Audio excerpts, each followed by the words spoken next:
Muy buenas a todos y a todas. Hola Samu, ¿qué tal? ¿Cómo estás? Muy buena, Juanjo, ¿qué tal? ¿Cómo estás? Muy bien, con muchas ganas. Hoy, en Palabras Ganadoras, tenemos el honor de recibir a un verdadero genio del baloncesto, Ángel Sánchez Cañete, si hay alguien que aún no lo conozca. Bueno, Ángel es digamos, un discreto entrenador malagueño que ha sido uno de los cerebros detrás de las mejores épocas de Unicaja y de la selección española de baloncesto en lo que va del siglo, que se dice pronto. Y es que desde su llegada en 2001 ha estado presente en momentos históricos, formando parte de los últimos años del staff técnico de Sergio Scariolo. Ha sido una pieza clave en el éxito de la selección española, contribuyendo a la conquista de varias medallas para el disfrute de todos. Pero su influencia va más allá de los logros con la selección. Ángel ha colaborado con grandes nombres de baloncesto como Malkovich, el propio Scariolo, Joan Plaza e Ivonne Navarro en la consecución de los 5 títulos más destacados en la historia de Unicaja. Y bueno, la verdad que hoy tenemos la oportunidad de adentrarnos en su vasto conocimiento y experiencia en este maravilloso deporte que es el baloncesto. Y vamos a tratar de conocer cómo ha contribuido al desarrollo de jóvenes talentos, cómo ha moldeado a campeones tanto dentro como fuera de la cancha, que es también de lo que se trata y la esencia de este podcast, y cómo le ayuda a él mismo este deporte, tanto en lo personal como en lo profesional. Así que Ángel, bienvenido a Palabras Ganadoras. ¿Qué tal? ¿Cómo estás? Muy buena, pues muchas gracias, encantado de estar con vosotros. Viendo tu trayectoria, que respiras baloncesto desde hace tantísimo tiempo, la primera pregunta que te querría hacer es, ¿cuál es tu primer recuerdo relacionado con el baloncesto? Bueno, el primer recuerdo, y digo el primer recuerdo bueno, que podría tener un recuerdo malo, ¿no? Pero el primer recuerdo de verdad, más que digamos bueno o malo, en ese significativo, ¿no? Fue mi padre llevándome a apuntarme al baloncesto, ¿no? Eh, con muchísima gente en un campo al principio bueno, era septiembre, empezaba el colegio, empezaban toda la actividad del colegio y mi padre me apuntó al baloncesto, ¿no? Y entonces tal vez sea el primer recuerdo que tenga de alguna manera significativo, ¿no? Porque hay uno anterior que no es significativo, que es, bueno, en el colegio, en la casa de deporte del colegio, intentando hacer baloncesto, pero bueno, aquello no fue significativo, aquello ni me enganchó ni nada. Lo que verdaderamente me enganchó fue a partir de ese momento en el que mi padre me lleva al colegio, empiezo con algo que no tenía ni idea de lo que tenía que hacer, no sabía nada de aquello, mi hermano jugaba, se le había dado más o menos bien y bueno, vamos a decir, bueno, pues el siguiente eres tú, dijo mi padre, y venga, y a partir de ahí, simplemente eso y evidentemente todo lo que siguió, ¿no? El cómo me enganchó el deporte. Qué guay, qué guay. Nosotros, enlazando con la pregunta que te ha hecho Juanjo, queríamos preguntarte también sobre eso, en plan, lo que tú has comentado, sobre la parte de Ángel como jugador, porque todos conocemos la parte de Ángel como entrenador, pero queríamos saber eso, qué valores aprendiste y desarrollaste sobre tu etapa como jugador y también, ya más adelante que nos cuente un poquillo, en qué momento tú decides de decir, pues a lo mejor quiero tirar por el tema de empezar a entrenar. Bueno, como jugador era un jugador normalito, muy normalito, que lo único tal vez lo mejor mío como jugador es que me gustaba mucho, simplemente, ¿no? Porque lo demás era un jugador, como soy, un jugador pequeñito, eh, que le gustaba mucho y que tal vez influenciado por el primer día de entrenamiento de mi vida, lo primero que me enseñaron fue a intentar tirar a canasta y a mí pues me enganchó a lo mejor aquello y yo lo que hacía era tirar bien, tirar bien. Todas las demás cositas, pues lo intentaba y como me gustaba mucho y lo intentaba mucho, pues conseguí, yo creo que a mi manera, pues intentar defender dentro de... Pero no hacía muchas más cosas en realidad, ¿eh? Lo que pasa es que me gustaba mucho. Entonces, eso, pues es verdad que te lleva a aprender más cosas que el propio baloncesto, ¿no? Porque tú quieres más. Cuando te gusta algo mucho, pues quieres más, quieres bueno, quería estar al nivel de mis compañeros que eran muy buenos, y luego quieres estar al nivel de alguna manera, ya no solamente de tus compañeros, sino del club en el que estaba, que también tenía mucha gente, quería encajar en eso, ¿no? Entonces, pues claro, si tú quieres encajar en algún sitio porque te gusta lo que estás haciendo, pues intentas más y más y más, ¿no? Al mismo tiempo eso te lleva a frustraciones, porque hay veces que no llegas, hay veces que no llegas. Entonces, pues tienes que lidiar con eso está claro, ¿no? Y no sé, ¿qué más queréis saber? ¿Que cuándo? ¿Que cuándo Sí, o sea, me metió en la cabeza lo de entrenar? No, no, y claro, ahí está, en el momento en el que pues viene enlazado con lo que tú decías de tú ibas jugando, querías aprender cada vez más, porque al final a mí me ha pasado también como entrenador, pues yo empecé a jugar y en un momento dije, hostia, pues me gusta enseñar a los niños, quiero aprender más sobre el baloncesto, supongo que te pasaría algo parecido a ti. Sí, algo así, porque evidentemente cuando primero que tienes, por lo menos en mi caso, yo tenía vamos a decir, empecé en un sitio donde teníamos una cultura vamos a decir, de club un poco, yo no voy a decir diferente, porque para mí es la que viví, entonces para mí era la natural, ¿no? Cuando yo empiezo, y no te das cuenta, pero después al poco te das cuenta de que mi entrenador era jugador del equipo senior del club y que jugaba muy bien. Y no solamente mi entrenador, sino el entrenador de otros amigos que tenía, los de un año más, de los de 2 años más, de los de un año menos. Era una cultura. Esos jugadores que estaban en el equipo senior, incluso en los equipos junior, ya empezaban a entrenar vamos a decir, esos jugadores que eran también, porque les gustaba mucho, pues se enganchaban a entrenar a chavales, ¿no? A chavales minibásquet, infantiles. Y entonces era como una especie de ese proceso en el que los de abajo, los que estábamos entrenados por esos jugadores, luego los veíamos jugar y competir y eran de alguna manera nuestros ídolos. Para la referencia, ¿no? Hablo de principios del año 80, el baloncesto era el que era Madrid y Barcelona. Claro.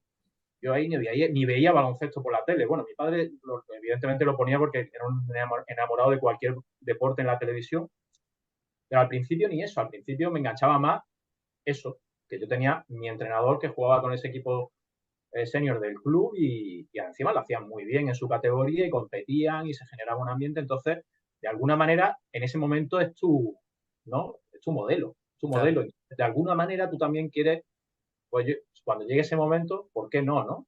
Y cuando llegó ese momento, pues de alguna manera también me lo ofrecieron, siendo prácticamente, no sé, la categoría pues sería junior, de empezar, pues como yo creo que empezamos todos, ¿no? En un campus de verano, poquito a poquito, con los niños más pequeños, porque te gusta, entonces vas aprendiendo a qué tener que hacer con esos niños, ellos te enseñaban, empieza ese proceso, ¿no? Y a partir de ahí tú sigues jugando, sigues un poquito, bueno, compaginando las dos cosas, hasta que evidentemente te das cuenta de que como jugador es un poquito paquete, porque ya vas siendo mayor, pues te dices, mira, soy un tío que estás en una rueda de entrada allí preparándote para el partido y te dices, aquí todo el mundo es más grande que yo, todo el mundo es mejor que yo.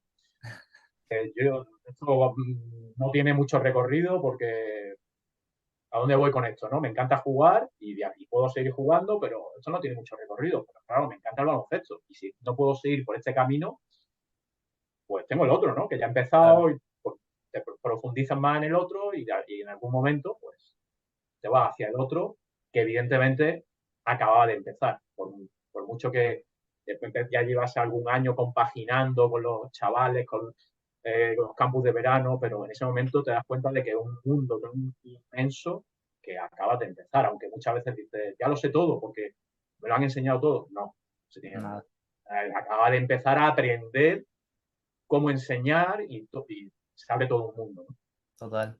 Yo te quería preguntar por esto mismo, Ángel, porque sabiendo todo lo que sabes hoy, que desde luego no es poco, y de cara también a todos aquellos que nos estén escuchando ahora, entrenadores que se puedan sentir identificados con estos inicios que estás comentando, ¿qué problemas evitarías sabiendo lo que sabes hoy, en aquel entonces? Problemas que evitaría. Hombre, yo creo que si supiesen en aquel momento todo lo que sé ahora, yo creo que todos tenemos un problema de tiempo. Yo creo que ahora vamos a decir, el conocimiento que tienes de ciertas cosas, lo que me hace intentar ganar tiempo en el trabajo a la hora de, bueno, de priorizar ciertas cosas, ¿no? De establecer esas prioridades, de saber por dónde tienes que empezar a trabajar, por dónde tienes que empezar a analizar.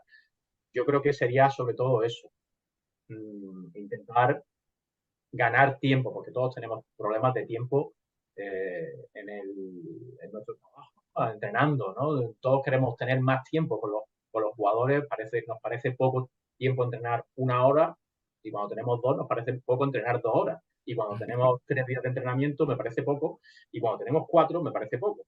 Y cuando eres profesional y tienes 6 días, quieres 7, pero tienes que descansar. Y cuando todo te parece poco porque te da la sensación de que algo más, evidentemente, va a mejorar algo más. Entonces, yo creo que ahí lo que hay que hacer es ser capaz de, es muy difícil, de priorizar, ¿no? De priorizar, de analizar qué es lo más importante, qué es lo menos, por dónde va. Yo creo que sería más que cualquier otra cosa, sería eso, que no es poco, que es muy importante, porque si del poco tiempo que dispongas, porque vuelvo a decir, creo que todos nos podemos quejar de que tenemos poco, da igual a qué nivel, y estoy hablando a nivel profesional o da igual que sea la selección española, que sea un equipo ACB, que sea un equipo ACB que juegue 2 competiciones o una, da igual, o que sea un equipo infantil. A todos nos parece poco el tiempo que tenemos para trabajar con ellos, ¿no? Entonces, hay que ser capaz de racionalizar qué tiempo, en qué lo empleamos, ¿no? Yo creo que ahí es donde, esa es la única ventaja que yo tengo. ¿Por qué crees que pasa eso? ¿Por qué crees que siempre nos parece poco? Incluso comentas a niveles profesional y a nivel incluso selección. ¿Crees que es un defecto que tenemos los entrenadores de por sí? ¿Es un tema de jugadores? Yo no creo que sea un defecto. Yo creo que, vamos, el defecto puede ser precisamente cuando cuando inviertes tiempo, a lo mejor en cosas que a lo mejor no debería haberla invertido tanto, ¿no? Y de hecho el defecto sería cuando lo haces y no aprendes de ello y vuelves a hacerlo. Se va aprendiendo Claro. eh, pero yo creo que no es un defecto como tal, es simplemente precisamente lo que sería que el baloncesto es tan grande, tan grande, que no podemos abarcarlo todo a nivel de todo, de enseñanza, da igual lo que estemos hablando, si técnica individual, jugadas, defensas, da igual, tú no puedes abarcarlo todo, tú no puedes abarcarlo todo. Entonces, intenta abarcar lo máximo posible para el objetivo que tengas, el que sea, la categoría que tengas, ¿no? Entonces, intentas tener todo ese, vamos a decir, todo lo posible cuando digo herramientas, eh, que tus jugadores mejoren, que tu equipo mejore colectivamente, individualmente, para el objetivo que tenga. Entonces, claro, quiere invertir tiempo, no diciendo, si hago 1 minuto más de este ejercicio, la jugadora va a mejorar un poco más. Bueno, sí, es verdad, pero a lo mejor lo que tienes que hacer ese minutito es no haberlo y hacerlo un poquito todos los días, por ejemplo, ¿no? No lo sé, pero el tema es que yo creo que lo que no es un defecto. El defecto es si no aprendes a hacerlo. El tema es que yo creo que nos enseña cómo de grande es el baloncesto, ¿no? Que al fin y al cabo podríamos decir casi infinito, ¿no? Porque claro, es una cosa que tú puedes Total. coger una serie de caminos y te pierdes. Claro. Y también yo te quería preguntar sobre qué supone para ti el entrenar. Eh, que, que- Bueno, yo creo que hay muchos aspectos diferentes que supone, ¿no?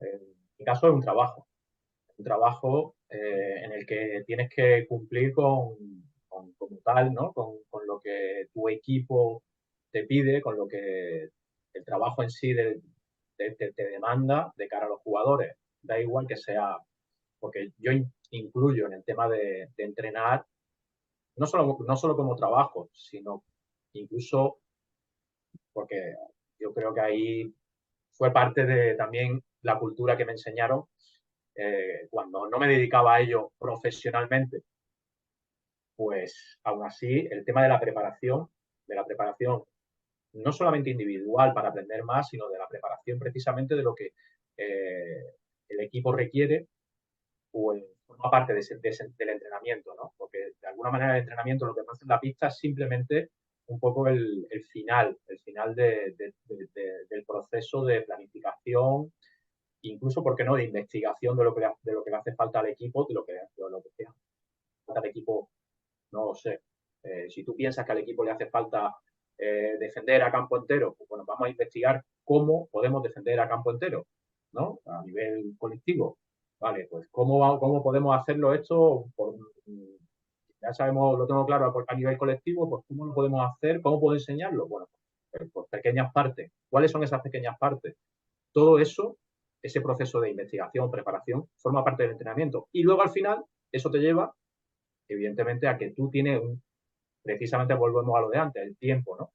Que tienes que ir al entrenamiento con todo eso preparado para, en ese huequecito de tiempo que has destinado, ser lo más eficiente posible, ¿no? Entonces, yo creo que tiene su arte, al final, porque como os digo, es un trabajo, pero es un trabajo para todos nosotros, ¿no? Me dedico profesionalmente, pero da igual, al final lo hacemos todo, de alguna manera yo creo que todos lo hacemos igual, de profesionalmente, y todos tenemos que hacerlo igual, que empieza desde una preparación, desde planificación, análisis, investigación y luego llevarlo a la pista de la forma más adecuada. Al final, en esa parte del trabajo yo creo que tiene su pequeño arte. Cuando digo arte, el arte de eso, de mezclar cosas, ¿no? De mezclar investigación con el aprendizaje tuyo. Para eso, porque a lo mejor tienes que aprender no solamente baloncesto puramente, ¿no? Sino cómo enseñarlo. Entonces ya aprendes a lo mejor un poquito de pedagogía, un poquito de psicología, un poquito, todo eso lo mezclas para llevarlo al campo a ese momento, ¿no? A ese momento. Y luego, evidentemente, en ese momento, última parte, encima, ¿qué es lo que supone? Supone una relación humana con el jugador, con tus compañeros también, en mi caso, vamos a decir, a nivel profesional, tus compañeros de equipo técnico, con los jugadores, que la verdad es que yo creo, por lo menos en mi caso, que muchas veces eso te devuelve con, vamos a decir, las sensaciones humanas, te devuelven mucho de todo lo que tú has invertido a nivel de trabajo, preparación, análisis, porque esa relación humana, pues como que se retroalimenta unos con otros, ¿no? Entonces, la experiencia con esas personas, al final, te enriquece mucho más de lo que tú le has dado en preparación, análisis, trabajo, ¿sabes? Completamente de acuerdo. Y de hecho me parece un tema súper interesante. Y en este sentido te quería preguntar, porque seguro que, bueno, hablo personalmente por mí, seguro que varios jugadores o personas ya con cierta edad tienen un recuerdo de lo que le pudo marcar en este sentido en cuanto a esta relación humana que estás comentando con los jugadores, la figura del entrenador. Eh, Hablo a cualquier categoría, pero sobre todo a categoría pues, más de cantera, cuando los chicos o las chicas son más jóvenes. Para ti, ¿qué relación tiene el baloncesto con el aprendizaje o incluso con la educación? Hablo principalmente de jugadores jóvenes, pero quizá también aplique a jugadores no tan jóvenes. No sé, ¿tú cómo lo ves? ¿Piensas que se puede vincular o que tiene cierta relación la figura del entrenador y que es más importante quizá de lo que mucha gente pueda pensar en este sentido? Bueno, yo creo que el entrenador evidentemente, es muy importante. Estamos hablando de,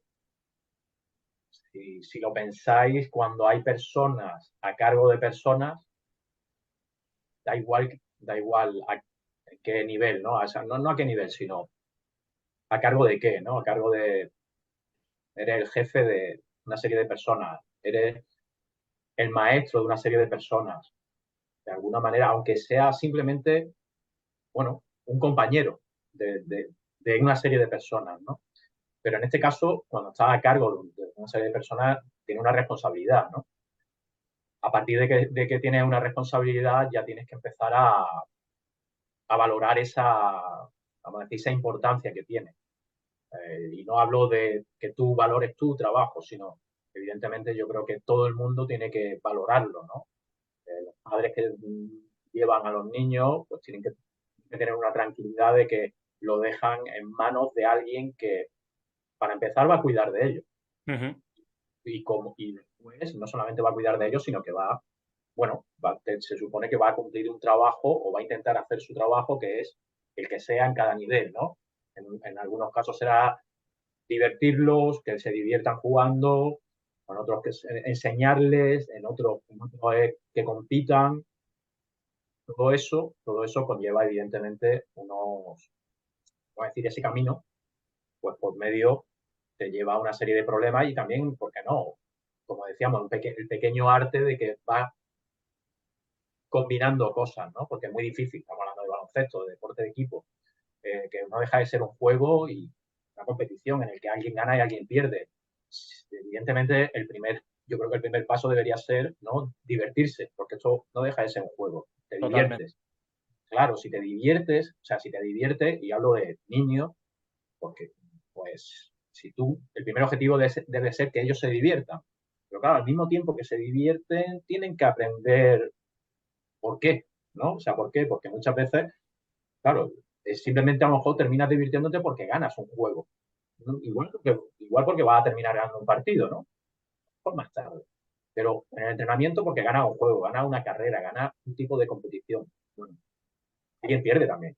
Entonces, está enseñando a la gente a ganar y a perder. Yo creo que eso forma parte de la vida, en general, ¿no? Eh, Total. vamos por la vida, vamos por la vida ganando y perdiendo, aunque sea, no sé, aunque sea llegas tarde y pierde el autobús, o has perdido el autobús, ¿vale? Y a lo mejor si hubieses llegado antes, te hubiese ganado el derecho a montarte en el autobús, ¿no? Pero claro, todo eso te lleva a aprender también a lidiar con todo lo que conlleva la competición, la frustración, cómo sobreponerte. No hablamos de las lesiones, que es la peor parte de todo esto, sobre todo a nivel profesional, cuando es tu trabajo, y te incapacita para hacer tu trabajo o algo, ¿no? Pues cómo, incluso mentalmente, porque no, porque una parte muy importante, son aspectos que entran dentro de ese proceso, cómo todo eso influye de alguna manera, evidentemente, en nuestra educación. O sea, no podemos no valorar que algo en lo que estemos invirtiendo, nosotros como entrenadores, nuestros jugadores, una cantidad de tiempo bastante razonable, pues no influya, simplemente, ¿vale? Entonces yo creo que el valor es evidente, el valor es evidente. Es suficiente el valor como para pensar que nosotros tenemos responsabilidad y también que nos deben exigir ciertas responsabilidades, da igual el nivel en el que estén. Totalmente de acuerdo. Sí, totalmente. Y además, yo creo, uno de los valores más importantes dentro del baloncesto creo que puede ser el trabajo en equipo y lo que comentabas tú anteriormente de las relaciones humanas, cómo te relacionas con los diferentes egos que pueda haber dentro de un equipo. Y te quería preguntar también sobre la labor del entrenador. ¿Cuál crees que, no el secreto, cuál crees que puede ser la vía por la que puede optar para lidiar y conseguir que se trabaje en equipo, que no haya problemas de egos en un equipo en el que alguno esté por encima de otro? ¿Cuál crees que puede ser el secreto en ese sentido? ¿Qué nivel? ¿El qué? ¿Qué nivel? Porque, a ver, Mm, te explico, claro, me explico, porque no es lo mismo que, bueno, ahora que de alguna manera estamos por lo menos casi, vamos a decir, no de vacaciones, pero bueno, en otros momentos de la temporada, yo ahora estoy muchas veces con el tema de preparar clinics, charlas, hablas con entrenadores que no hablas habitualmente, como ahora con vosotros, ¿no? Y que estamos en diferentes niveles del baloncesto, ¿no?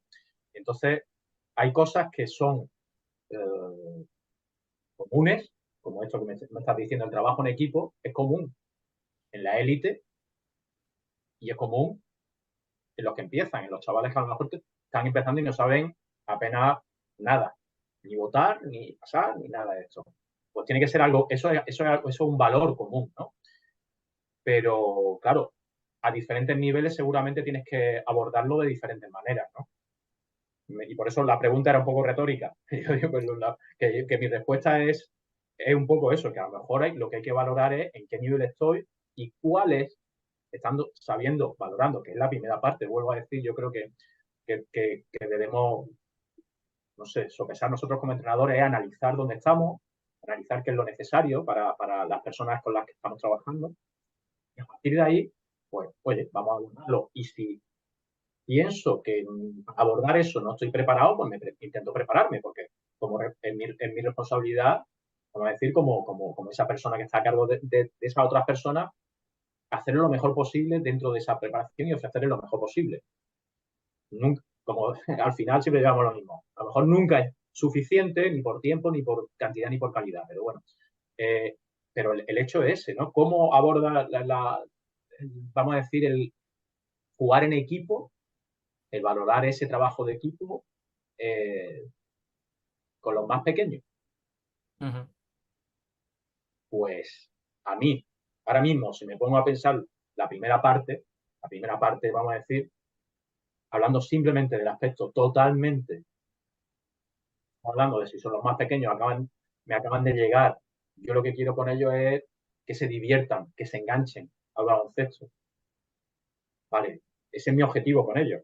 Pero claro, el principal, el de encima de todo es ese objetivo. Y ahora me estaba hablando que dentro de eso, uno de los valores que queremos enseñarles es el tema de el equipo. El equipo, ¿vale? ¿Cómo puedo combinar cosas para que las dos, ¿no?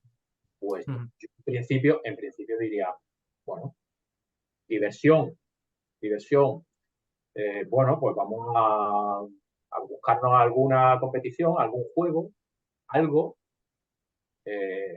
para que a lo mejor esto se diviertan, ganen, pierdan, ¿vale? Que se vayan enganchando a que todos los días ganan, pierdan, disfrutan, ¿vale?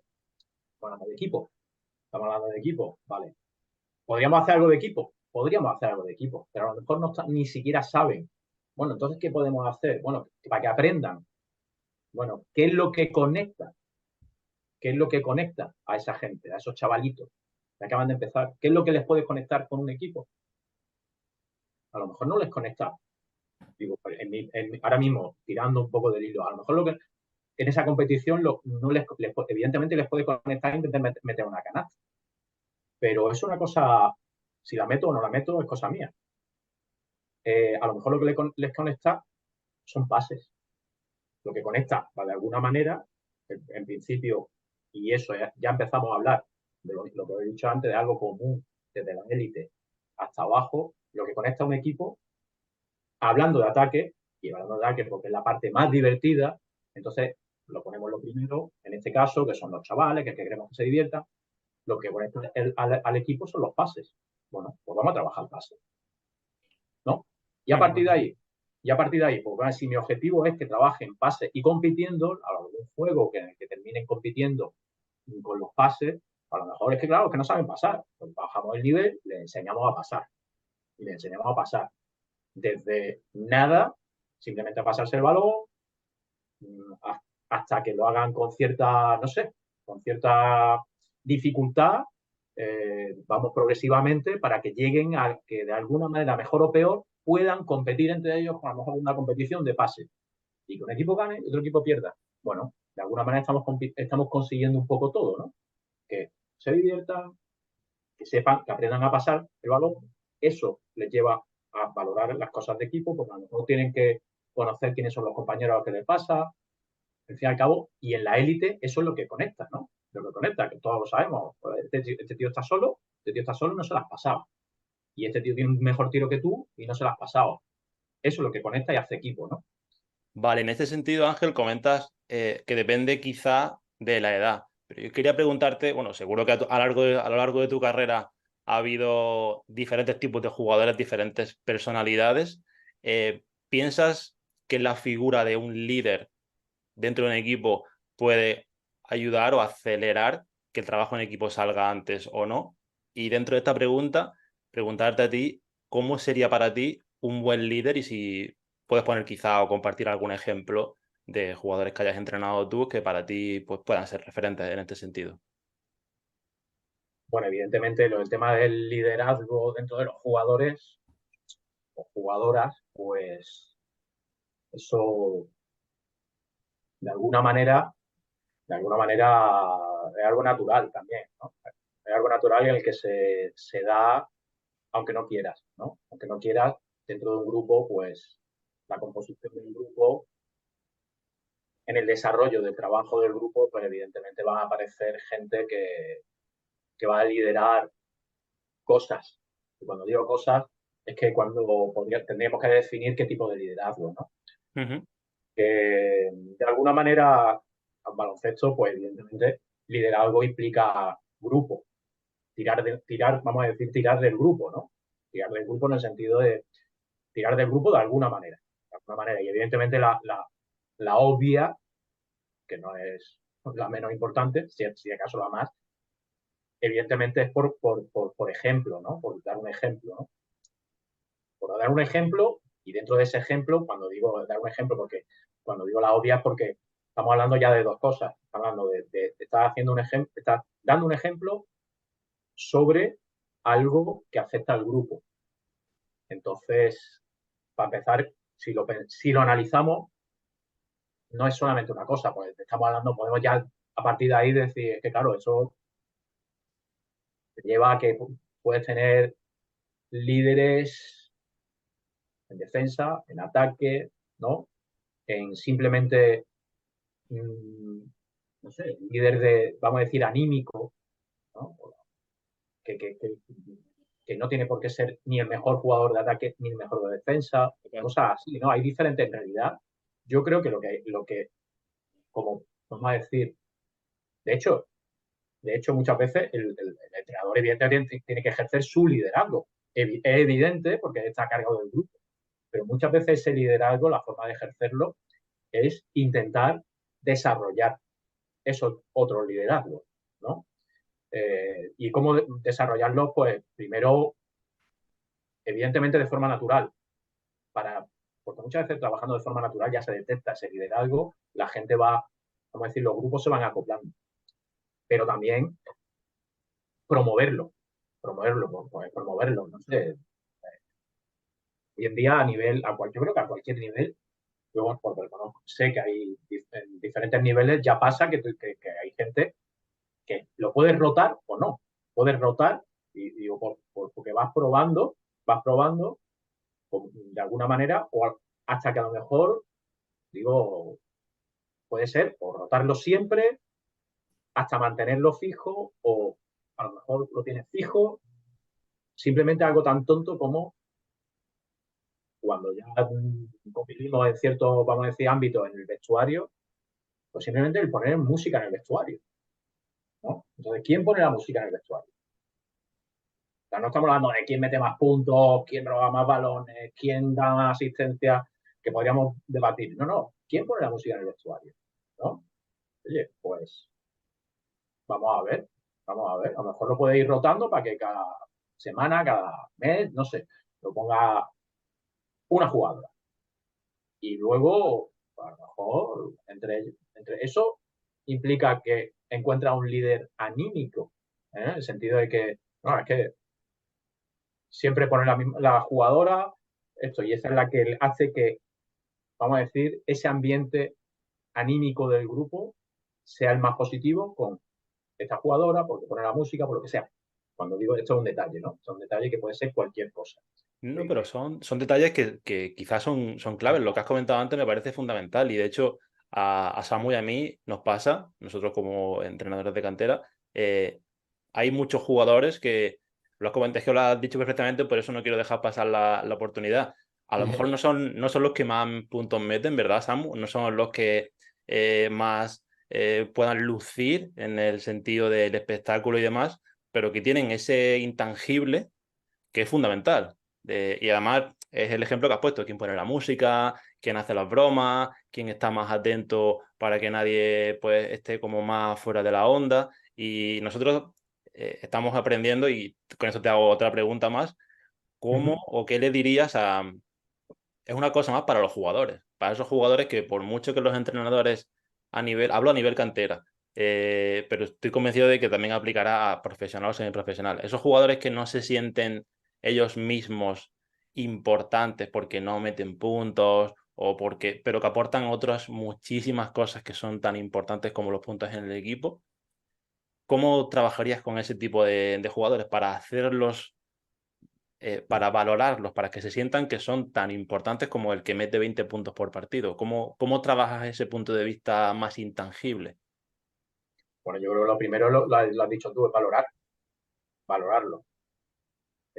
Para valorarlo, evidentemente tienes que comunicarlo, que es importante para que se dé cuenta de que a lo mejor ahí el entrenador, ¿no? Como responsable del grupo y como responsable de establecer qué es lo importante, qué valores son los importantes, pues lo valora, lo valora. Puede ser, evidentemente, para valorarlo, si pudiese ser algo tangible, a nivel, ¿por qué no hablar de ello? A nivel estadístico, sería de maravilla, ¿no? Porque encima tú puedes medirlo y enseñar que por qué lo valoro, porque esto pasa tantas veces con esta persona, entonces eso tiene un valor, ¿sabes? Eso tiene un valor. No sé, a lo mejor simplemente analizando, se me ocurre, ¿eh? Se me ocurre, creo recordar que yo lo he hecho, simplemente analizando quién asiste a todos los entrenamientos, quién no se ha perdido un entrenamiento, quién ha llegado puntual siempre, quién, esas pequeñas cosas, no sé, a mí por lo menos me ha pasado. Yo valoraba mucho quién venía al entrenamiento porque muchas veces te encontrabas con gente, estás en el patio del colegio y muchas veces no sabes quién, con lo que te vas a encontrar.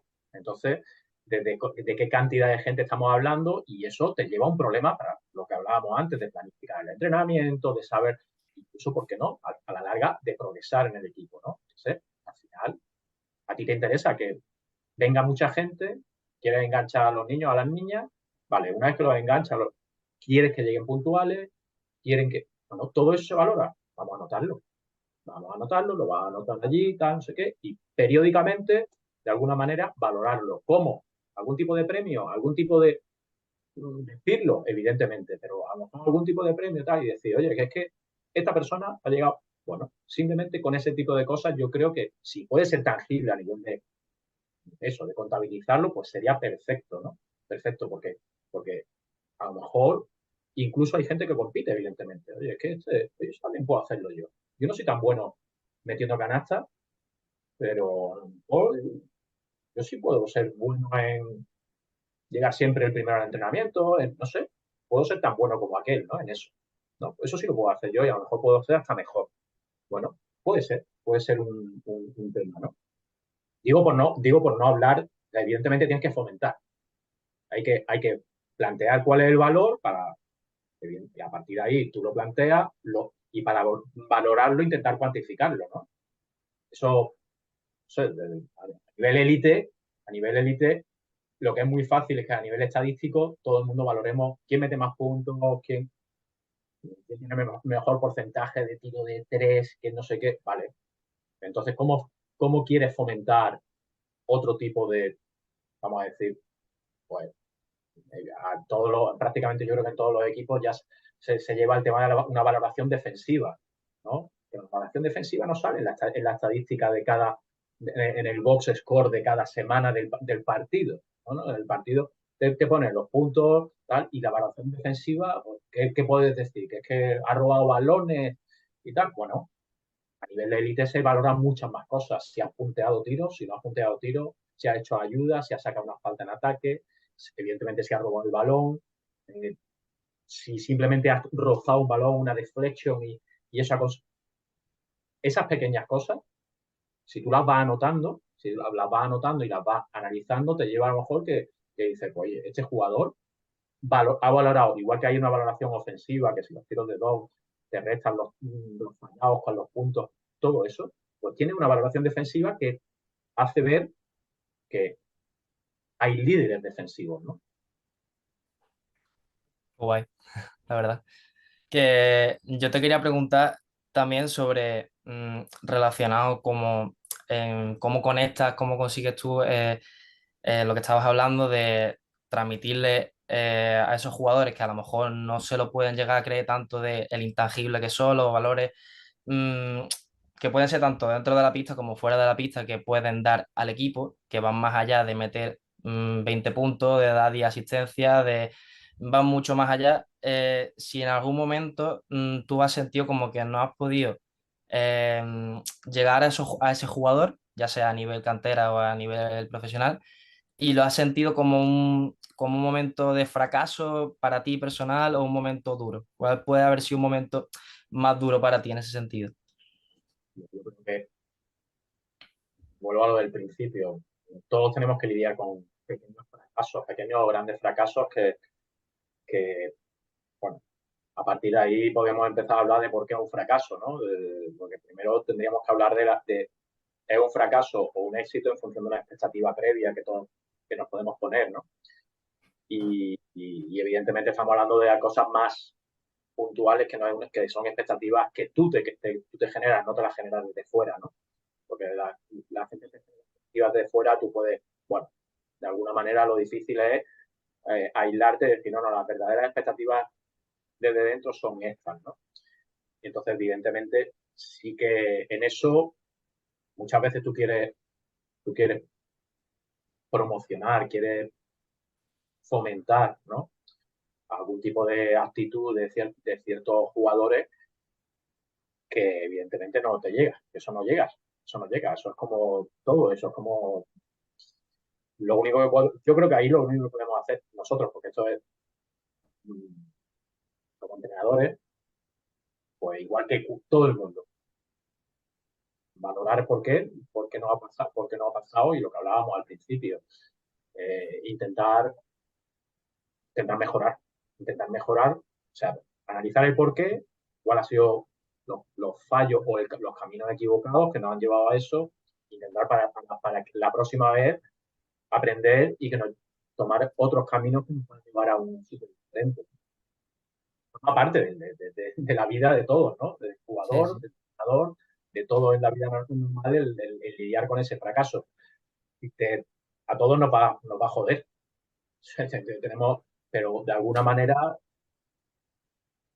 sinceramente, al final, lo, el problema no es que te joda, que es lo natural, sino qué haces tú para que eso, vamos a decir, te venga bien.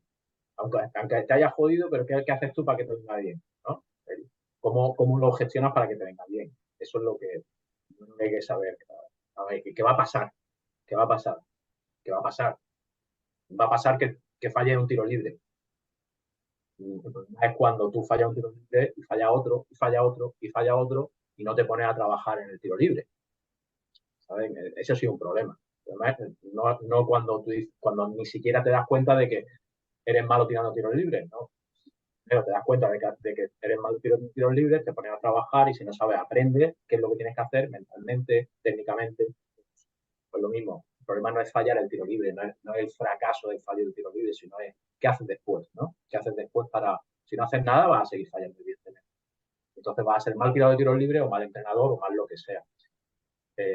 La cuestión es intentar poner los medios después para corregirlo. Si lo puedes corregir y esas personas con las que has trabajado se pueden beneficiar, pues personalmente tú te vas a sentir mucho mejor porque has podido remediar ciertas cosas. Si no, pues como todo en la vida, se tendrá que beneficiar a otras personas, intentar y aprender, vamos a decir, la parte peor, de esa parte peor, está bien. Como decía, a un medio largo plazo. Ujú.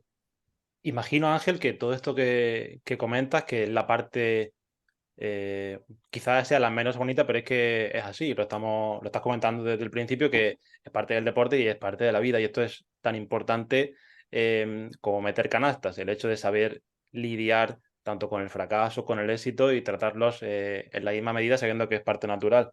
Todo esto es algo que entiendo lógicamente que has podido enseñar tú como Ángel a los jugadores, pero a ti como Ángel, ¿qué te ha enseñado a trabajar con otros entrenadores y conocer otro punto de vista de temas como este o como varios temas? Has trabajado con entrenadores, bueno, lo hemos comentado al principio, Malkovich, Cariolo, Jan Plaza, Chus Mateo, Ivonne este año. ¿Qué te ha enseñado estar a su lado? No te pregunto por nadie en concreto, lo dejo abierto, pero... Lo primero es que tú te tienes que adaptar. Eso, realmente yo creo que es un lujo. La mejor forma, la mejor parte de nuestra, de los ayudantes, cuando tienes diferentes jefes, ¿no? Pues que tienes que adaptarte a su forma de trabajar, ¿no? Y entonces tienes que adaptarte no solamente a la forma de trabajar, sino de alguna manera a lo que, bueno, lo que te van a pedir, con lo que tienes que estar en continuo aprendizaje, ¿no? Uh-huh. Esto, para mí, por lo menos, yo lo valoro mucho porque es una de las cosas que más me gusta de siempre, ¿no? Lo que hablábamos antes. Si da igual, para entrenar tienes que aprender para luego darlo, ¿no? Y todo esto. Pues es lo mismo. Para trabajar con entrenadores, pues a lo mejor te piden algo diferente de lo que te pedía otro entrenador, ¿no? Pues entonces tienes que aprender a hacerlo, actualizarte en esto, tirar por otro camino, con lo que al final te enriquece a ti, ¿no? Uh-huh. De enriquecimiento para luego hacer un trabajo bien, ¿no?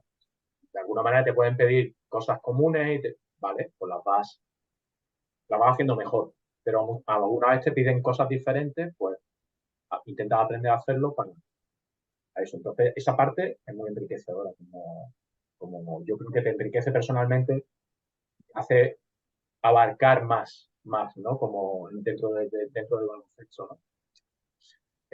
Yo creo que es lo mejor. Yo creo que eso no. Y Primero lo que te piden y luego lo que ellos te enseñan sin quererlo. Evidentemente, porque aquí estamos todos aprendiendo de todos, ¿no? Cuando lo que hablábamos antes a lo mejor de chavales, de un equipo de chaval, eh, por lo menos me pasó. Yo era el malo y yo entraba en un equipo donde en mi día cero, en ese equipo había jugadores que llevaban 3 años jugando al baloncesto ya. Entonces, claro, tú tienes que aprender, pero tú tienes que aprender de lo que te enseña el entrenador, pero de lo que estás viendo de tu compañero y dices, mira, ¿cómo hace esto? ¿Cómo hace eso? Bueno, pues voy a intentar aprenderlo, ¿no? Porque si es que te sale bien, voy a ver si, pues es lo mismo, a nivel de entrenadores es lo mismo. Cuando trabajas con diferentes entrenadores, tú ves cómo ellos trabajan, cómo interactúan con los jugadores, entonces aprendes incluso las cosas simplemente técnicas de lo que saben, ¿no? Igual, una simple jugada o un simple, oye, pues vas aprendiendo. Entonces aprendes de esas dos maneras, ¿no? De lo que ese trabajo que te piden y al mismo tiempo de lo que ellos hacen te genera, ¿no? Al mismo tiempo también, evidentemente, ahí un poco va ¿no? a la primera parte de la que hablaban, ¿no? La competición te enseña. Ya no solamente te enseña las personas con las que trabajas, esos entrenadores jefes, no solamente te enseña, vamos a decir, el trabajo que te piden, que tienes que ponerte, y eso te enseña a hacerlo. No solo la competición te enseña. La competición te enseña porque ves a jugadores de equipos contrarios, ves a entrenadores de equipos contrarios, cómo hacen cosas, y la competición te enseña a ganar y a perder. En ese sentido, porque cuando tú estás en un equipo que juega, no sé, ahora mismo se me ocurre, cuando un equipo de Euroliga, que a lo mejor tienes que jugar más de 10 partidos al mes, 10 partidos como mínimo al mes, pues claro, si tú no aprendes a que pierdes y en 2 días tienes otro partido, y si no aprendes a base de, vamos a decir, de forma natural, a palos, pero no, es que estás aprendiendo a perder porque luego tienes que ponerte las pilas para ganar el día siguiente. Entonces, si tú no aprendes eso y te afecta, pierdes 2, y pierdes 3, y pierdes 4, y pierdes 5. Entonces, como equipo y como persona, si tú no aprendes a decir, vale, he perdido, a lo siguiente, vale, he ganado, a lo siguiente, porque si tú no aprendes a ganar y dices, todo está muy bien porque he ganado uno, a la siguiente te dan, o no, es que al final la competición a ese nivel, a lo que hablabas, ¿no? De lo de ganar, perder, la competición te enseña. La competición te enseña. Eso es, muchas veces tienes amigos, gente que valora una victoria mucho más que tú. ¿Pero por qué? Porque a mí la competición me ha enseñado que has ganado, la disfrutas un momentito, pero te tienes que poner a lo siguiente. Y lo mismo, y evidentemente lo mismo con la derrota. La gente a lo mejor sufre más que tú, en el sentido de que, joder, es que le ha dolido ya, pero es que ha dolido mucho esa derrota porque yo entiendo que el aficionado o incluso, no solamente el aficionado, hay gente incluso de dentro de tu equipo que es que tampoco pueden hacer nada y están allí sentados en el banquillo o sentados en la grada o sentados detrás de la tele y tú dices, no puedes, yo lo único que quieren, que a mí me ha pasado, es que ese equipo gane, que ese equipo gane y no pueden hacer nada ni para ganar ni para perder. Entonces, claro, estás tan fijado en ganar o perder que o te alegra mucho o te decepciona mucho. Pero nuestro trabajo es precisamente que ni te decepcione, tú peleas 100%, das todo para ganar, antes en la preparación y después en el partido. Pero ya, y cuando pasa, tienes que ponerte en lo siguiente. Porque si te dejas que te afecte demasiado, te va a afectar para lo siguiente y forma parte de la primera, vamos a decir, la primera piedra de la construcción del siguiente partido, de lo siguiente que viene, es cómo, vamos a decir, digerir lo que ha pasado antes. Para que hayas ganado, que hayas perdido, tienes que saberlo digerir y aprovecharlo incluso en la preparación de lo siguiente. O sea que la competición también te enseña. Has comentado una cosa, Ángel, que es aprender a ganar. Y me parece una idea, un concepto muy interesante porque muchas veces parece que lo que hay que aprender es a perder, ¿no? O es un mal perdedor, no sabes perder, pero me parece muy importante la parte de aprender a ganar con todo lo que supone. Pero con jugadores como los que vienen ahora, por un ejemplo de la selección española, que vienen ganando tantísimo de una etapa muy, muy buena a nivel resultados y a nivel equipo. ¿Cómo mantienen la motivación de ese tipo de jugadores? Jugadores que se están acostumbrando a ganar medalla tras medalla, muchas veces oro tras oro. ¿Cómo mantienen esa motivación? Porque a mí me da la impresión a nivel personal de que puede ser incluso más complicado de gestionar que la otra. ¿Y cómo inculcas esos valores de saber ganar a los que vienen detrás, a los jóvenes de la sub-18, sub-19, para que entre todos pues mantengan esa progresión y esos valores, esa familia, ¿no? Que se habla muchas veces de que es la selección? ¿Cómo se gestiona eso? Bueno, yo creo que para empezar es un trabajo de mucha gente, mucho grupo, empezando por... pero a mí me gustaría, no sé si... son casos, vamos a decir, cada uno es diferente, ¿no? Pero a mí me gustaría a lo mejor matizar, ¿no? Ujú.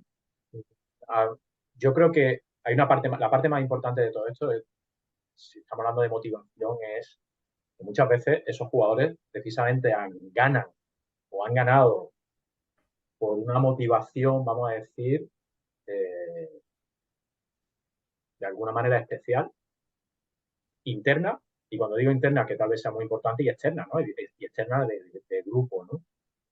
Pero esa parte interna es muy importante. O sea, que el jugador, la pregunta es cómo motivar, cómo se motiva, ¿no? ¿Cómo, ya, bueno, y si la respuesta seria es que no hace falta, ¿sabes? Porque el jugador ya viene motivado, ¿sabes? Ya, eh, ¿sabes? ¿Cómo motiva a alguien que ya está motivado? No lo necesitan, ¿no? Pues, Claro. por eso yo creo que a ese nivel, y especialmente hablando de ese grupo del que habla, pues digo por dejarlo un poquito aparte. Es que no hace falta. Estamos hablando de un grupo que le encanta estar juntos, que son amigos y reciben a la gente para involucrarla en el equipo y que esa gente quiere involucrarse en el equipo. Entonces, a partir de todo eso, no hace falta esa motivación. Evidentemente, motivan para ganar. O sea, la primera motivación, vamos a decir, yo creo que todo el mundo tiene para ganar es cuando has ganado, porque quieres volver a ganar. Entonces, a partir de ahí, es que no te hace falta, ¿no? Es que no te hace falta. Por eso que a lo mejor es más importante el cómo. O sea, yo acá sí rebotaría la pregunta eso, a otros niveles, es decir, cómo motiva a la gente, pues eso, a los chavales, muchas veces a las niñas, que también lo he sufrido, a que no dejen de jugar en un momento determinado, por determinadas cosas, ¿no?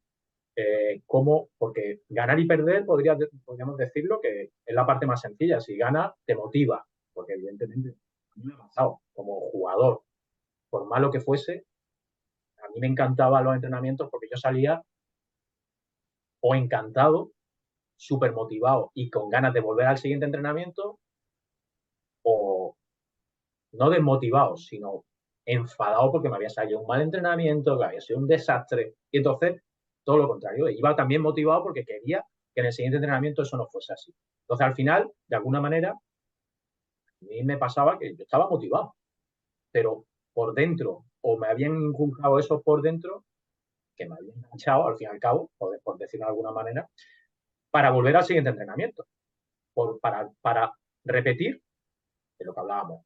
Si ganas, si te lo pasas bien, quieres repetir, o como sabes, tienes ese sabor de haber ganado, de haberlo pasado bien, porque son diferentes, evidentemente, cosas, pero todo eso, esa, ¿no?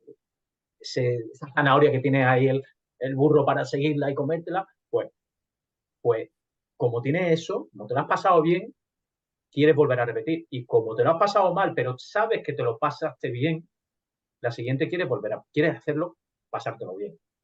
Entonces, la cuestión es encontrar eso. ¿Cómo? Por eso yo digo, es más importante encontrar esa motivación interna abajo, en categorías de formación, igual, vuelvo a repetir, es cada uno a su nivel. Porque tú al chaval que acaba de empezar, tienes que encontrar eso, que se divierta para que vuelva al entrenamiento, para que no se vaya y tener, vamos a decir, continuidad. Y a lo mejor con continuidad luego pasa a ser que es que quieres que sea mejor jugador o mejor jugadora, incluso él quiere ser mejor jugador o jugadora. Pero la primera parte será que no se desenganche y que tener más jugadores en el equipo, en la categoría, en el club, ¿no? Mientras todos estamos de acuerdo, mientras más jugadores tengamos, mejor. Para todo, para todo. Primero porque, evidentemente, hoy en día eso genera un dinero, ¿no? Eso genera un dinero para todos, ¿no? Porque eso es dinero, que pagan tal. Bueno, venga, eso genera un dinero, pero es que eso también genera calidad, porque si tienes 100 jugadores, es más probable que te salga uno bueno o una buena, es 10 solo, ¿no? Pues para tu equipo, para tu club, para el país, para todo, es mejor, es mejor. Más. Entonces, pero claro, para eso, que no se desenganche, en tener más gente, ¿vale? Para eso tienes que meter una motivación, vamos a decir, tienes que encontrar que cada uno venga motivado. Y para eso tienes que ir jugando con ese palo y esa zanahoria para que la gente venga motivada. Es lo que yo entiendo. Es lo que yo entiendo, sí. Sí. ¿Sabes? Muchas veces todos, yo creo que todos vamos a haber acudido a ejemplos, tener ejemplos de vídeos motivacionales, ¿no? Todos tenemos esos vídeos motivacionales que de repente aparecen. Es que se le ha puesto un vídeo motivacional a tal equipo y parece que por eso ganaron tal, ese campeonato, ese partido y tal. Y vale, puede ser un recurso en un momento adecuado, pero en realidad es una cosa, aunque vista mucho, es una cosa muy puntual, porque la verdadera motivación importante es la interna. Porque tú puedes tener esa motivación externa que tú la metes desde fuera o incluso a nivel de entrenadores, ¿no? Estamos hablando de cómo motivo, te pego un grito. A lo mejor a un jugador o a una jugadora eso le puede motivar durante un momento, a lo mejor no, a lo mejor lo contrario, lo desmotiva, ¿no? Entonces, la primera parte es la motivación interna, tal vez la más importante. Y para eso tienes que construirla a base, yo creo que eso, de encontrar que jugar con eso, jugar con las cosas que te hacen, vamos a decir, enamorarte del baloncesto y darlas y a partir de ahí subir escalones, subir escalones, subir escalones, porque luego a ese nivel el que gana ya quiere seguir ganando. Es así. Como una adicción, ¿no? Sin duda. Sí. Pero A mí me esa, parece. Sí. sin duda, y esa adicción, pero por desgracia, es una mala comparación, pero esa adicción tiene que ser así. Y arriba existe esa adicción, primero porque si tú eres bueno y sabes que has ganado, o sea, tú eres bueno, eso te lleva a ganar. Y esto soy bueno, me ha llevado a ganar, quiero volver a hacerlo todas las veces que pueda, ¿no? Claro. Vale, pues vamos a llevarlo abajo. No eres bueno, porque acabas de empezar, pero te lo pasas bien, ¿no? Te lo estás pasando bien, vas mejorando, entonces vas a verme mejor y tal, y te vas acumulando. Eso, ¿no?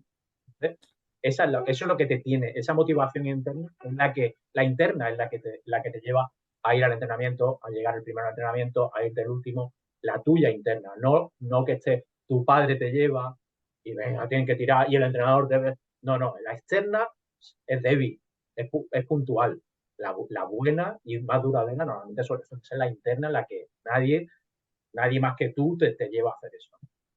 Sí, a mí me parece súper interesante eso, sobre todo lo que tú comentabas a nivel cantera, porque vemos como hay muchos niños y niñas que a partir de cierta categoría, ya sea desde cadete o de infantil, ya en junior o en sub-22 ya lo vemos más exagerado, que claro, ya al final dependen de ellos mismos, de que si van a entrenar es porque ellos quieren, porque están motivados con el baloncesto, porque de verdad quieren ir, no dependen de que te lleve tu madre, te lleve tu padre.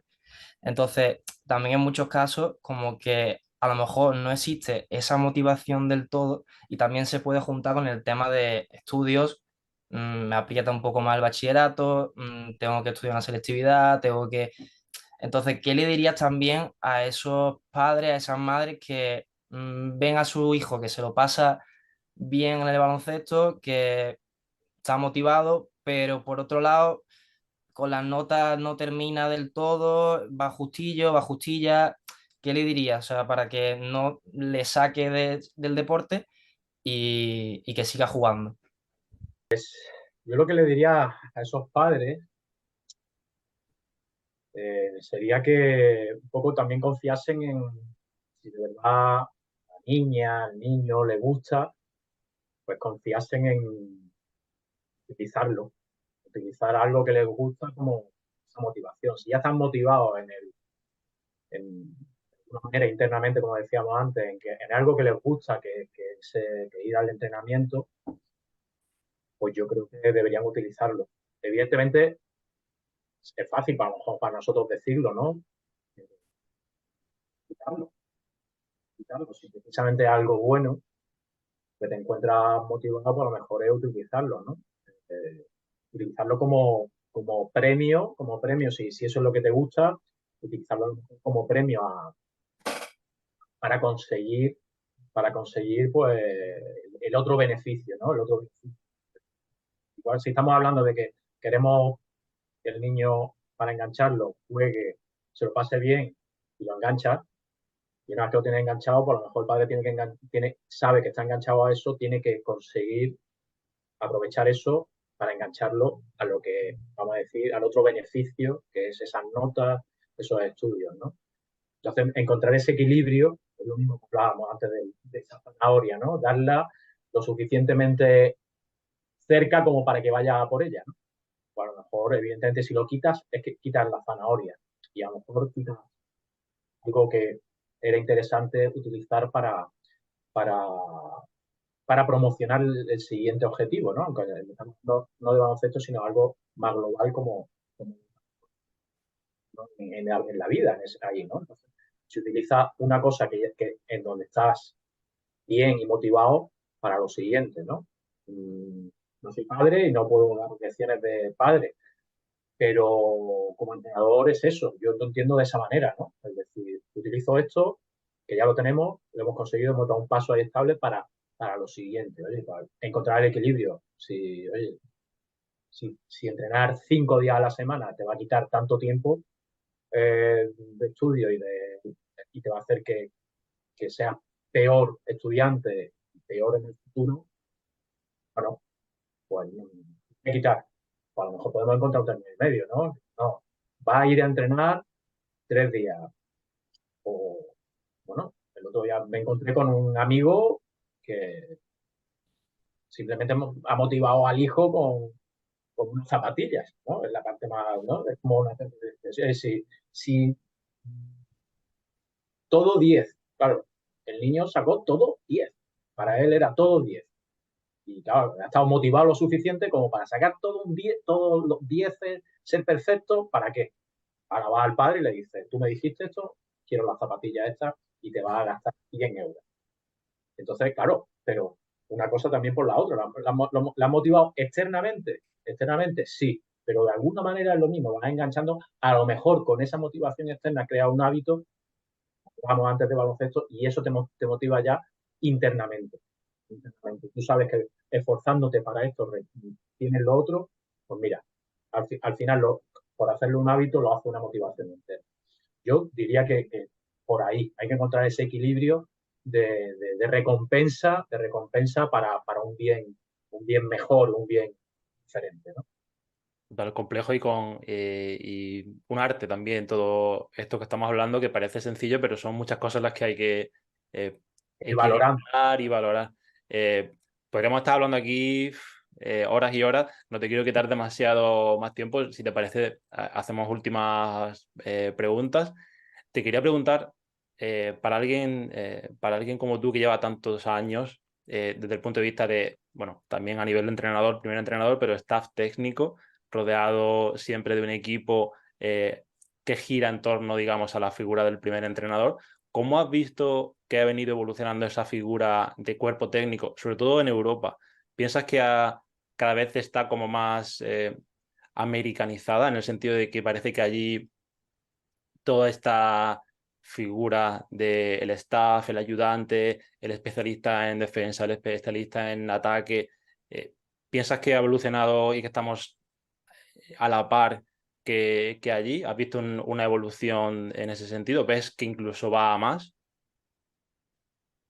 Sí, sin duda yo creo que de alguna manera y quiero recalcar, de Ujú, forma natural a nivel de élite va a más, pero porque eso, porque tiene que ser de una forma natural. No es por seguir simplemente un ejemplo de decir, como en Estados Unidos hacen esto, ujú. nosotros vamos a hacer lo mismo. Vale, podría ser, pero también lo mismo. Tendríamos que analizar el por qué hacen esto. Entonces, dentro del análisis te das cuenta que muchas veces aquí, más que por el análisis o por copiar algo que hacen, es simplemente de forma natural porque, igual que hablábamos antes de que la competición te enseña a ganar, a perder, la competición te enriquece porque aprendes. Pues la competición muchas veces te lleva de forma natural a tener más gente cuando lo necesitas, evidentemente, ¿no? Y simplemente ¿por qué? Pues porque estamos hablando a nivel élite cada vez hay más partidos. Eso, ese, que haya más partidos requiere más cuidado de los jugadores profesionales a nivel médico, con lo que tienes que tener donde antes a lo mejor tenías a nivel élite un fisioterapeuta, pues ahora tienes dos o dos y medio, porque hay alguien que está casi ahí ayudando. Antes a lo mejor tenía solamente un preparador físico, ahora tiene un preparador físico y un ayudante del preparador físico o dos preparadores físicos. ¿Por qué? Porque hay más volumen de trabajo, hay más volumen de partidos. A nivel de entrenadores, al haber tanto volumen de partidos, pues eso te genera, no solamente los partidos generan todos las estadísticas. Una estadística. Tienen más partidos, tienen más estadísticas, son datos. Datos, tienen más cosas que estudiar. Pues si quieres hacerlo mejor, necesitarás más gente para, vamos a decir, estudiar mejor, trabajar mejor con todos esos datos. Al fin y al cabo, y muchas veces puede ser algo lío, ¿no? Pero en realidad, si tú tienes más cosas que manejar a nivel de datos, pues necesitas más gente que... ¿Por, ¿Por qué? Porque al final, como tú dices, eso gira alrededor de una persona que es el entrenador jefe. Bien, pero es que el entrenador jefe, al fin y al cabo, lo que hace es tomar decisiones. Y todos los que estamos alrededor hacemos nuestro trabajo para que él tome mejores decisiones gracias a nuestro trabajo. Su trabajo es tomar decisiones. Nuestras decisiones son limitadas y seguramente dentro de nuestro trabajo. Las suyas son muy importantes porque afectan a todo el equipo, ¿no? Entonces, para eso necesita que haya gente que esté trabajando para que luego eso le llegue a él y él en un momento dado tome una decisión, cualquier tipo de decisión. Los entrenadores jefes, vamos a decir, hay entrenadores jefes, vosotros sois entrenadores jefes en vuestro equipo. ¿no? Hay cosas que podéis decidir, incluso sabéis que hay cosas que no. Pero si vosotros como entrenadores jefes a lo mejor podéis decidir o no la hora de un entrenamiento o cuándo entrenáis, a lo mejor podéis decidirla o podéis no decidirla, pero si tienes la posibilidad de hacerlo, pues tienes que hacerlo. Eso es tomar una decisión. O quién sale, quién no sale, evidentemente. Al principio de un cuarto, al principio de un partido, quién termina el partido. Todas esas decisiones, pero incluso de eso, desde cuándo entrenar, qué es lo que va a entrenar, cómo va a entrenar. Claro, o sea, esas pequeñas decisiones o grandes decisiones, depende de cómo lo veamos, que son las que el entrenador toma pues, a todos los niveles. Otra vez estamos hablando de todos los niveles, da igual el nivel del equipo del que estemos hablando, pero a nivel de élite pues, hay muchísimos factores diferentes que si hay gente que te facilita un trabajo para luego eso te lleve dentro de ese análisis, de ese trabajo, a tomar una decisión mejor, más adecuada, pues bienvenido sea. Y por eso yo creo que de forma natural a nivel de élite pasa eso, ¿no? Tienes más datos. Hablando de baloncesto, que es lo que somos entrenadores, pues si tú tienes datos, evidentemente, de que el equipo contrario, pues tú tienes no sé, vamos a hablar del el último playoff, juegas contra el Barcelona, ¿no? Y tú miras la estadística y tú dices, oye, es que aquí los jugadores que más anotan, bueno, Provítola, Mirotic, empiezas a valorar y dices, vale, bien, estos son los jugadores, vale, ¿cómo anotan? ¿Cómo anotan? Pues, este anota desde este pick and roll, esta no sé cuánto, vale, pues eso te va diciendo a base de datos de trabajo, de estudio, al final evidentemente, llega el entrenador jefe y con todo ese estudio dice, vale, pues entonces tenemos que trabajar la defensa de pick and roll de la Provítola. Simplemente eso, vale. Y ahora él tiene que decidir, vale, vamos a hacer esto, la defensa del pick and roll. Todo eso lleva un proceso, evidentemente, por detrás que él no tiene que tener, porque si no sería extenuante para él, ¿no? Entonces, trabajo del equipo técnico para que él llegue y decida y tome una decisión. Nosotros vamos liderando ciertas cosas, esto puede ser menos importante, para que luego llegue ahí y hemos llegado a la conclusión en el equipo técnico de que la defensa del pick and roll a la Provítola es muy importante. Vale, primera decisión, y que incluso a lo mejor ahí hemos colaborado todos. Vale, y ahora, ¿cómo vamos a defender el pick and roll con la Provítola? Ya llega él y decide sobre, vamos a decir, el trabajo, incluso con la aportación nuestra. Oye, pues podríamos hacer esto, podríamos hacer lo otro. Y él decide. Vale, ¿comprendéis, no? Yo creo que más o menos el Sí, proceso. sí, totalmente. Súper interesante, ¿vale? Esa sería la parte de élite, hablando de nosotros que somos entrenadores y tal, pero claro, que existen muchos partidos, tiene que haber más cuerpos médicos para tener más cuidado de los jugadores, porque con tantos partidos, evidentemente no es lo mismo un equipo que juegue 90 partidos como han jugado los equipos de Euroliga y Barcelona, que un equipo que juegue simplemente la liga regular, Liga CB, por ejemplo, punto. ¿Vale? Pues todo se tiene que adecuar y ajustar a las necesidades, como en todos los niveles, como en todos los niveles. Pero según para crecer y dar el siguiente paso, seguramente necesitarás algo más. Y ese algo más, pues te lo da más cualificación de las personas y en un momento dado tampoco te llega eso, sino más personas. Y también un poco ¿no? la evolución de todo tiene un poco que ver con el tema de que ha evolucionado mucho la tecnología y tenemos más al alcance muchas más herramientas que a lo mejor antiguamente Claro, no se tenían. totalmente. Y toda esa tecnología y esas herramientas, al final, que es lo que yo quería deciros, ¿no? Al final, ¿qué es lo que tienes con esa tecnología y esas herramientas? Más información. Claro. Y si tienes más información, sinceramente, si tienes más información, si tienes todos los canales del mundo en la televisión, ¿cómo eliges cuál vas a ver? ¿No? Bueno, pues tienes más información. ¿Cómo eliges? El entrenador es el que le da el mando a distancia de cuál va a elegir. ¿Vale? ¿Cómo llega a esa decisión? Pues porque esa decisión la toma él en función de unos datos que es que, claro, como hay más tecnología, más datos, más información, pues necesitamos más gente que analice esos datos de esa tecnología. Incluso, pues, lo sabemos, en NBA hay ayudantes que tienen ayudantes, y esos ayudantes tienen gente por detrás que está elaborando esos datos estadísticas que que a lo mejor ni siquiera saben nada de baloncesto, simplemente es generación de datos, porque con las cámaras tal te dicen un montón de cosas. Físico, a nivel técnico-táctico, y va ese proceso pasando por ayudante hasta que llega el entrenador jefe y toma una decisión. Por eso, esa tecnología, y evidentemente a nivel de élite, hay más dinero en deportes que hay más dinero, que genera más dinero por televisión, pues evidentemente se genera más tecnología, más estudios, porque eso genera dinero, genera que la gente mete más dinero en eso porque en NBA lo sabemos, ¿no? Eso es un negocio. Entonces, a ti te interesa que tu equipo gane porque va a generar dinero, o fichar a mejores jugadores porque eso va a generar dinero. Vale, entonces no deja de ser un negocio, generan más datos, más estudios, vale, para todo eso necesitan más gente.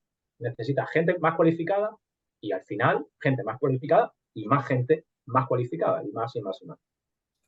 Esta cualificación, para alguien que nos esté escuchando y esté en este nivel, ¿podrías recomendar algún libro, algún curso, alguna conferencia que se te venga a la mente o que tú mismo hayas impartido o que tú aprendieras en tu momento para pues, compartirlo con todos los que nos estén escuchando? Bueno, depende de qué. Depende de qué. Yo, de alguna manera, me he especializado en baloncesto, vamos a decir, la parte de entrenador. He hecho de todo. Análisis de datos, evidentemente. Si estamos hablando de análisis de datos, la primera parte, vamos a decir, casi la Biblia, que desde hace ya tiempo, de Dean Oliver, el libro este pero no recuerdo exactamente pero vamos, se puede buscar, no sé si era baloncesto por números, algo así, Basketball by Numbers o algo así, de Dean Oliver. Eso es vamos a decir, la parte donde de verdad empieza el análisis como, ¿no? como el Moneyball este de béisbol, Sí. pero en contexto, lo más parecido a ese Moneyball es donde empieza es ahí, ¿no? Ese análisis de datos, ¿no? Antes ya se hacía. Antes, mi libro más favorito de cuando yo empezaba a eso, estaba compaginando de jugador y entrenador, era un libro de Dean Smith, del Down del Norte, y hablaba de estadística a nivel de análisis de posesiones, ¿no?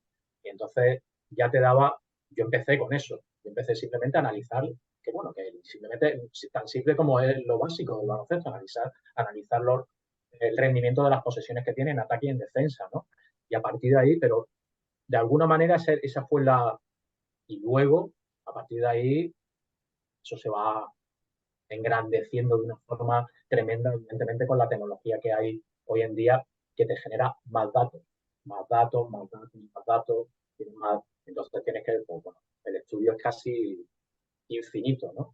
Ahí, con los datos a nivel de NBA, con tantos recursos que tienes tantos datos que precisamente lo más importante es la gente que te los analiza y la gente que sabe decir es ahí qué es lo que ves. Porque tú puedes tener muchos datos, es lo mismo, mucha información, muchos canales de televisión, ya, ¿y qué? Si tú lo que quieres es tomar esa decisión de qué voy a ver, ¿no? Pues yo quería hacerte quizá la última pregunta. Es una pregunta libre, puedes contestarla por el camino que tú quieras. ¿Cuáles serían tus palabras ganadoras? Palabras ganadoras. No lo sé, yo creo que las experiencias ganadoras que yo tengo siempre es de seguir adelante, ¿sabes? Si no sigues adelante, es difícil cuando te viene una mala situación, si no sigues adelante, no sabes si eso va a revertir y vas a ganar. Y si ganas y de alguna manera no sigues adelante, a lo mejor no vuelves a ganar. Estamos hablando de palabras ganadoras, ¿no? Si ponemos el ganar por ahí, que aunque podríamos definir qué es ganar, ¿no? Cada momento, sí. Pero yo creo que al final y al cabo tienes que seguir. Tienes que seguir. A las buenas, a las malas, tienes que ser capaz de seguir, de seguir, de seguir. Porque eso es lo que te hace ganar. Llamémoslo como sea, pero ganar, llegar, ¿no? Ese no puedes dejar de andar el camino. Si tú no andas el camino, no vas a llegar a ese final. Vamos a decir, definir ganar con llegar al final. Y cuando llegas al final, tienes que seguir. O sea que lo más importante es seguir andando ese camino, seguir. Eso yo creo que es el único secreto, seguir.